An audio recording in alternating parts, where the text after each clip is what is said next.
Assalamualaikum warahmatullahi wabarakatuh.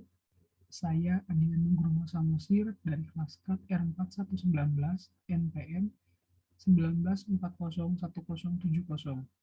Sebelumnya, yang saya hormati Ibu Rini Suwartika Kusumadiarti, Eskom Mkom MTA, selaku dosen Rekayasa Pratak Lunak, dan juga teman-teman yang saya banggakan. Di sini saya akan mempresentasikan tentang sistem informasi koperasi Jati Mandiri yang ada di wilayah saya. Baik, langsung saja. Di sini ada sejarah koperasi Jati Mandiri. Koperasi ini dibentuk di Komplek Taman Bunga oleh Bapak Suwiryo Raja Handoko pada tahun 2015. Ide ini awalnya ketika Bapak Agus melihat banyaknya warga yang membutuhkan uang dan juga sulitnya menabung karena jarak bank cukup jauh. Dan juga mereka sebelumnya terjebak hutang kepada rentenir. Dari kejadian tersebut, Bapak Suwiryo memutuskan untuk mendirikan sebuah koperasi bagi warga Taman Bunga. Maksud dari Bapak Suwiryo itu sendiri yaitu mendirikan koperasi simpan pinjam yang nantinya sangat bermanfaat bagi warga masyarakat setempat agar mereka tidak lagi terlilit hutang kepada rentenir. Usaha koperasi dapat dilihat dari jenis usaha yang dilakukan oleh koperasi. Penjelasan koperasi sebagaimana tercantum dalam Undang-Undang Nomor 25 Tahun 1992 tentang perkoperasian dikenal 5 jenis koperasi, yaitu sebagai berikut: koperasi produsen, konsumen, simpan pinjam, pemasaran, dan juga koperasi jasa. Visi dan misi koperasi Jati Mandiri. Visinya yaitu terwujudnya pelayanan yang optimal untuk peningkatan kesejahteraan anggota. Misinya, yang pertama meningkatkan profesionalisme pengelola koperasi, baik itu pengurus, pengawas, dan karyawan. Yang kedua, meningkatkan mutu manajemen dan tata kelola yang transparan, serta akuntabel. Yang ketiga, meningkatkan partisipasi aktif anggota sebagai pemilik koperasi. Yang keempat, meningkatkan partisipasi aktif anggota sebagai pengguna jasa koperasi. Yang kelima, mengoptimalkan sumber daya yang ada untuk meningkatkan pelayanan dan usaha koperasi. Yang keenam, melakukan kerjasama usaha yang saling menguntungkan dalam rangka pengembangan koperasi. Nah, di sini ada prosedur sistem yang berjalan.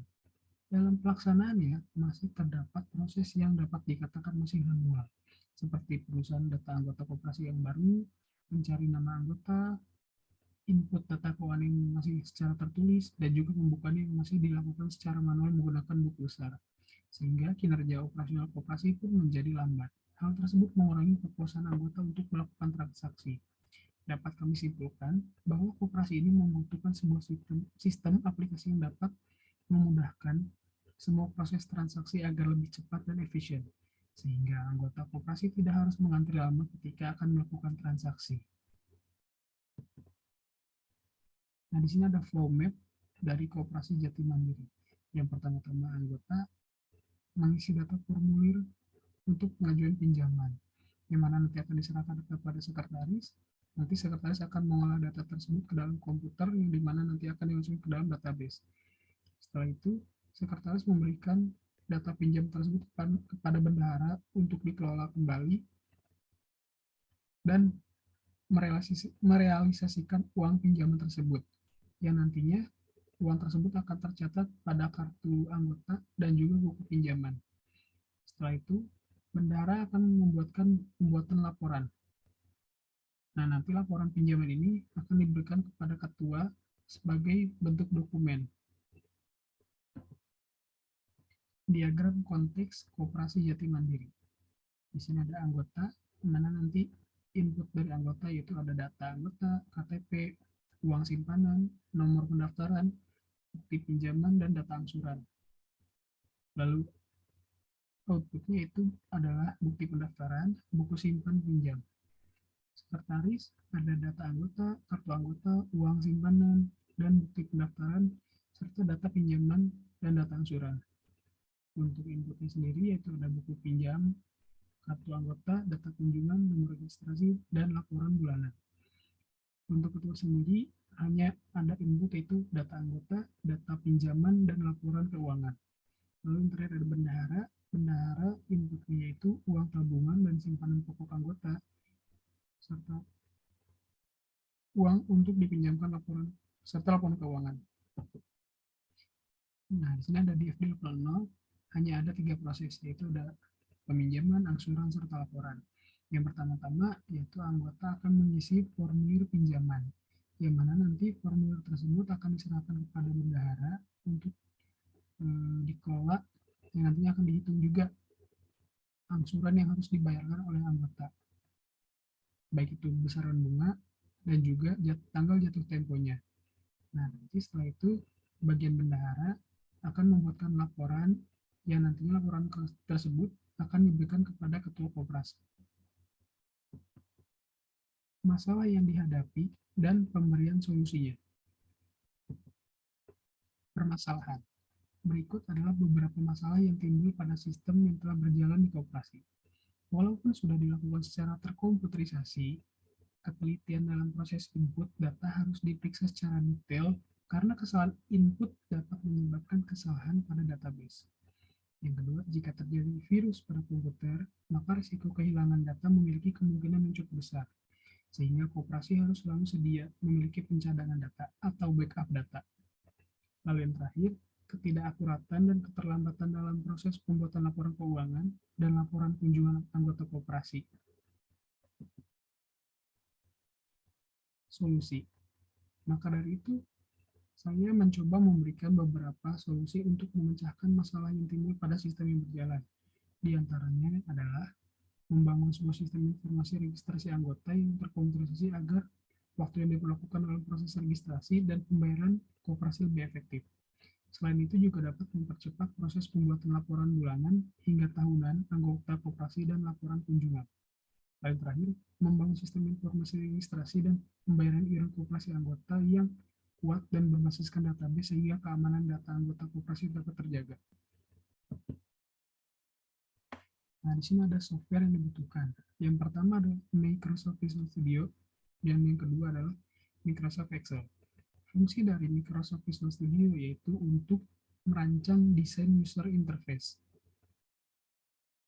Dan Microsoft Excel digunakan untuk menyimpan database mulai dari ketua, pengurus, hingga anggota koperasi, dan juga laporan keuangan dan lain-lainnya. Nah, di sini ada hardware spesifikasi atau perangkat keras yang dibutuhkan. Yang pertama ada prosesor menggunakan Intel i5 generasi ketiga, VGA card Asus Strix 2 GB, memori menggunakan SSD 128 GB ditambah HDD 1 TB, menggunakan monitor 24 inch, menggunakan printer Canon LP2770, printer, maksud saya keyboard, mouse, printer, dan printer thermal. Desain user interface. Nah, di sini ada desain halaman awal, yaitu ketika akan melakukan login. Ini ada pengisian username, pengisian password, serta pemilihan status. Apakah yang masuk dalam aplikasi berupa anggota atau admin. Lalu di sini ada klik login ataupun delete. Apabila anggota tersebut masih baru dan belum memiliki akun, maka mendaftar di sini. Nah, di sini ada desain halaman registrasi baru. Untuk ini adalah formulir pendaftaran. Anggota nantinya harus mengisi nama lengkap, pemilihan jenis kelamin, baik itu laki-laki atau perempuan, lalu penulisan username, alamat, nomor telepon yang dapat dihubungi, nomor NIK pada KTP, lalu pengetikan password, dan ketik ulang password untuk mengkonfirmasi password tersebut. Ada tombol simpan, hapus, serta reset. Lalu ada desain info profil anggota. Nah, untuk di sini ada foto anggota, nama anggota koperasi, dan nomor anggotanya.